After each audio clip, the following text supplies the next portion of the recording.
بسم اللہ الرحمن الرحیم۔ توبہ روح کا غسل ہے، جتنی بار کیا جائے روح میں نکال پیدا ہوتا ہے۔ کسی کا عیب تلاش کرنے والے کی مثال اس مکھی جیسی ہے جو سارا خوبصورت جسم چھوڑ کر صرف زخم پر بیٹھتی ہے۔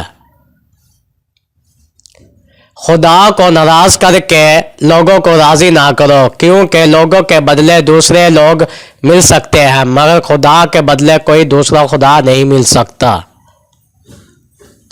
محبت دور کے لوگوں کو قریب اور عداوت قریب کے لوگوں کو دور کر دیتی ہے۔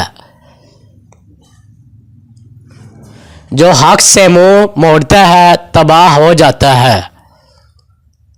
کوئی کمزور شخص تمہاری بے عزتی کرے تو اسے بخش دو کہ وہ بہادروں کا کام معاف کرنا دینا ہے، اور معاف کرنے والا اللہ کو بہت پسند ہے۔ جس کو تم سے سچی محبت ہوگی وہ تم کو فضول اور ناجائز کاموں سے روکے گا۔ لوگوں سے یاد نہ کرنے کا شکوہ مت کرو، کیونکہ جو انسان اپنے رب کو بھول سکتا ہے وہ سب کو بھول سکتا ہے۔ جس شخص کے دشمن نہ ہو اور سب دوست ہو، اس جیسا منافق کوئی نہیں، کیونکہ دشمن اسی کے ہوتے ہیں جو حق کی بات کہتا ہے۔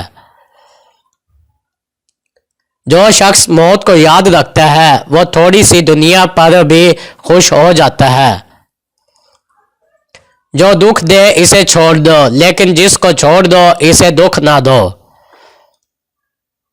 3 رشتے بے نقاب ہو جاتے ہیں، 1 بڑھاپے میں اولاد، نمبر 2 مصیبت میں دوست، نمبر 3 غربت میں بیوی۔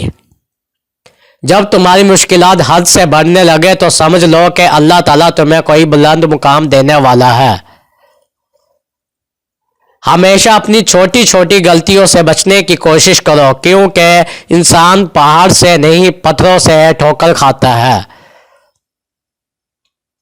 نفس کو کسی اچھے کام میں مشغول رکھو، ورنہ نفس ایسے کاموں میں لگا دے گا جو نہ کرنے کے قابل ہوں گے۔ دل میں برائی رکھنے سے بہتر ہے ناراضگی ظاہر کر دو۔ دنیا میں ہزاروں رشتے بناؤ، لیکن ایک ایسا رشتہ ضرور بناؤ کہ جب ہزاروں آپ کے خلاف ہو تو وہ ایک آپ کے ساتھ ہو۔ انسان کے کردار کی 2 منزلیں ہیں، دل میں اتر جانا یا دل سے اتر جانا۔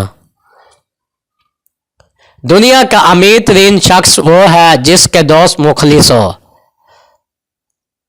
3 چیزیں ایمان کو تباہ کر دیتی ہیں، نمبر 1 امیروں کی محفل، نمبر 2 عورتوں کی محبت، نمبر 3 جاہلوں سے بحث۔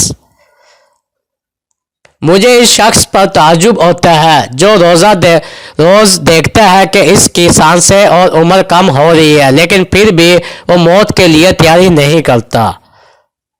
ہمیشہ سچ بولو تاکہ تمہیں قسم کھانے کی ضرورت ہی نہ پڑے۔ اپنے اندر پرندے کی طرح عاجزی پیدا کرو جو آسمان کی بلندیوں کو چھو کر بھی اپنی گردن جھکا کر رکھتا ہے۔ ان لوگوں پر اعتبار کرو جو تمہاری 3 باتیں بانپ سکے، تمہاری ہنسی میں پوشیدہ درد، تمہارے غصے میں تمہارا پیار، تمہاری خاموشی میں پوشیدہ وجہ۔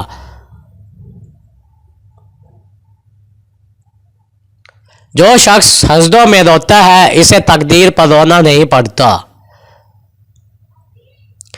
غیبت کرنا کمزور آدمی کی آخری کوشش ہوتی ہے۔